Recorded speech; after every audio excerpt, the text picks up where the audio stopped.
I thought I would do a couple of more examples of multi-step equations dealing with the little bucket, dealing with the distributive law, dealing with multiplying through by the common denominator or multiplying through by a multiple of 10. So I'm going to do a couple of three problems and kind of sum it up as far as what to do when. So let's go with a basic distributive law. 2x plus 6 times x minus 2 is equal to 5 times x minus 3 plus 10x. Okay, kind of a long drawn out problem, but again we're trying to learn as many of the properties as we can. And in this case we're going to be dealing with distributive law as well as combining like terms and then little bucket. So let's distribute, get rid of these cement blocks. So, and that's going to be 2x plus 12x minus 12. Oops, I kind of got the cart before the horse there. 2x plus 6x minus 12 is equal to 5x minus 15 plus 10x.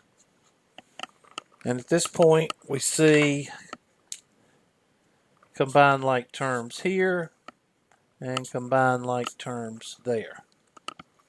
So on the left hand side we've got 2x plus 6x is 8x minus 12 is equal to 5x plus 10x is 15x minus 15.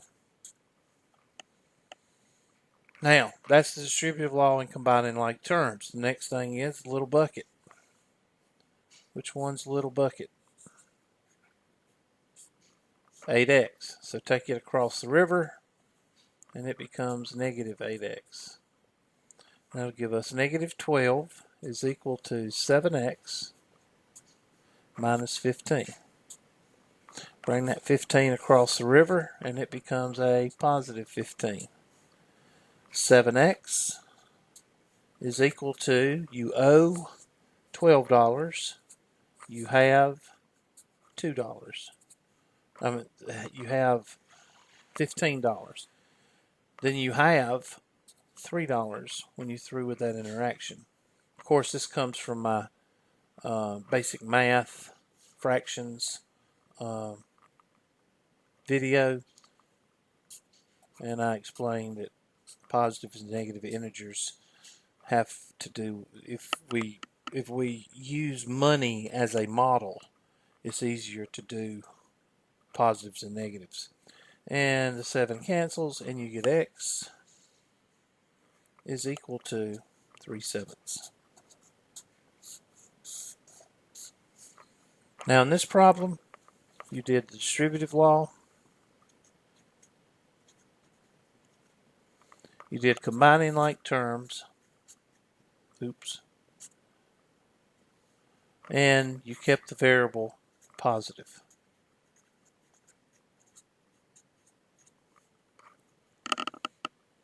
Okay.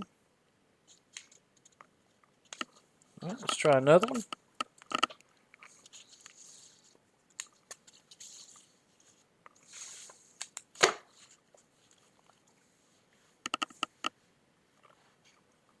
One half times x minus 3 plus 3/4 is equal to 1/3 times x plus 2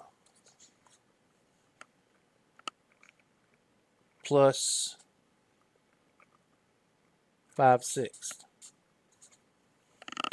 Now in this case, how many terms are fractions? 4. How many terms are cement blocks? 2. You got 2 cement blocks here, and you got 4 fractions. So what takes priority? The fractions, because you got to get rid of them, because all they're going to do is cause problems. Now, in my basic math refresher course, I show you how to find the common denominator of fractions, and some people don't know how to do that. They just multiply them together. Well, that's not the way you do it. 2, 3, 4, and 6. 2, 3, 5, 7, 11, and sometimes 13. 2 give you a 1, a 3, a 2, and a 3. 2 will give you a 1, a 3, a 2, a 3. And then 2, 2 give you, or 3, another 2. No, that's supposed to be a 1 there, sorry. Let me make sure. 1, 3, 2, 3, 2, 1. There. And then 3. Sorry about that. I had to make sure I was right. 1, 1, 1, 1.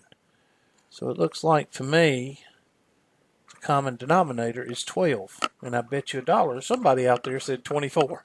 Well, you're wrong. I'm right. Anyway, that's what I said. Some people just multiply them together and they end up having to get a big number, and that big number just messes everything up. So I'm going to multiply. I'm going to rewrite my problem first.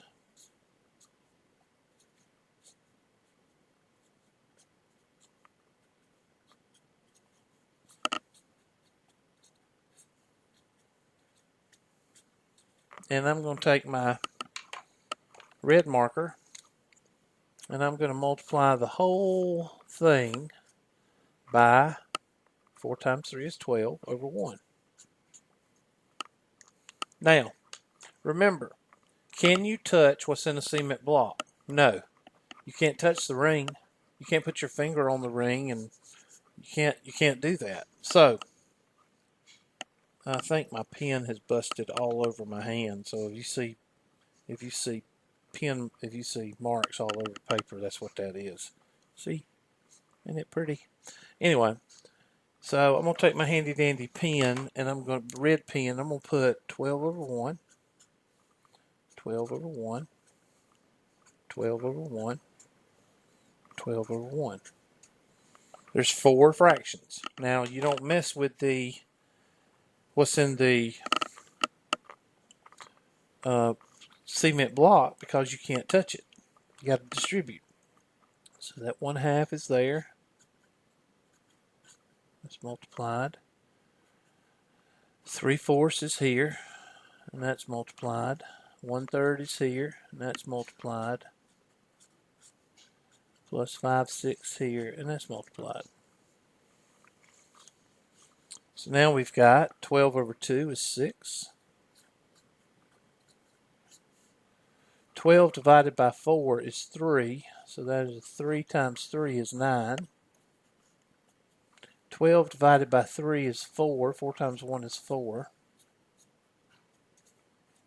12 divided by 6 is 2 plus 10. Now, I'm not going to put words in your mouth, but I would much rather deal with this than to deal with this. Sorry. Much rather deal with this than this. Okay, so let me see if I can finish it where you can see it. Alright, that's going to be, use our distributive law now.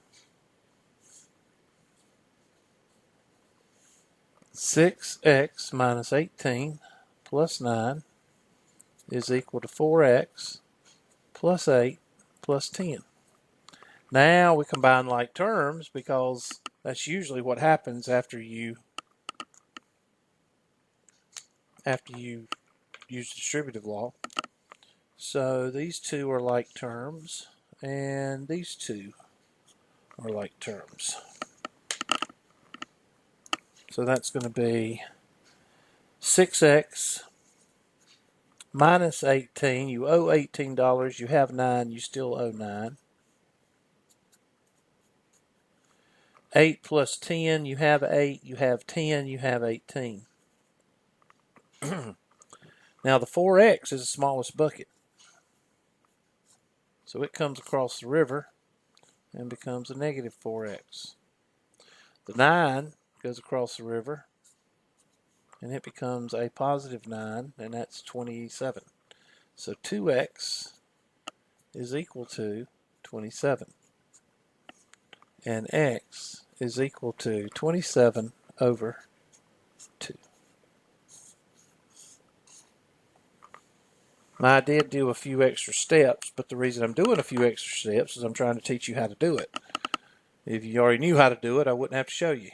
So, and that's what it looks like when you clear a fraction. There's 4 fractions there, and you cleared those 4 fractions right here.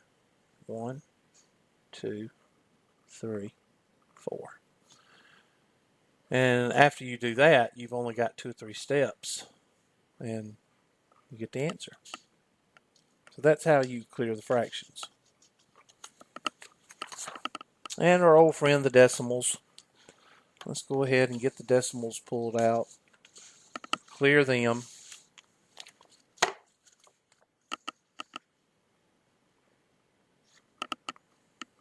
So, 0.23 times x minus 2 plus 0.76 is equal to 0.5 times x minus 4, and we'll just leave it like that. Now, when you're dealing with decimals, you take your handy dandy magenta pen and you mark your furthest place value. That's the hundredths. That's the hundredths. And that's what? Tenths. So the furthest place value is what? The hundredths. So I'm going to multiply through by 100. I'm going to multiply the whole thing by 100. Can we touch what's in here? Nope. Can we touch what's in here? Nope. So how many terms are you going to multiply by? 3 terms. So I'm just going to write this out. 100 times 0.23 times x minus 2 plus 100 times 0.76 equals 100 times 0.5 times x minus 4.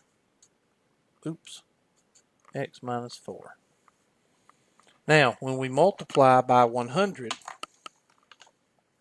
we count the number of zeros, and that's how many times we're going to move the decimal to the right. So each one of these 3 terms, we're going to move the decimal to the right 2 times. 1, 2, so that'd be 23 times x minus 2 plus 1, 2, 76 is equal to 1, 2, that'd be 50 times x minus 4. And now we're ready to solve it. Use the distributive law here. Use the distributive law here. 23 times x is 23x. 23 times 2 is 46. Plus 76 is equal to 50x minus 200. Oh, we got to combine like terms because we got a lot of terms. These 2 terms are combining. So that's 23x. Negative plus, the plus is bigger, so that means our answer is going to be plus. And 76 minus 46 is 30. Equals 50x minus 200. Which one's the bigger bucket? 23 or 50? Well, 23. So you bring it across the river, and it becomes a negative 23x. So 30 is equal to, what is that, 17 or 27? 27, isn't it? 27x minus 200. And then, of course, the 200 comes across the river and it becomes minus 200. So that's going to be negative 170 is equal to 27x, and divide by 27 and reduce accordingly. So here x is equal to negative 170 over 27 and reduce accordingly. And again, that's how you clear the decimals.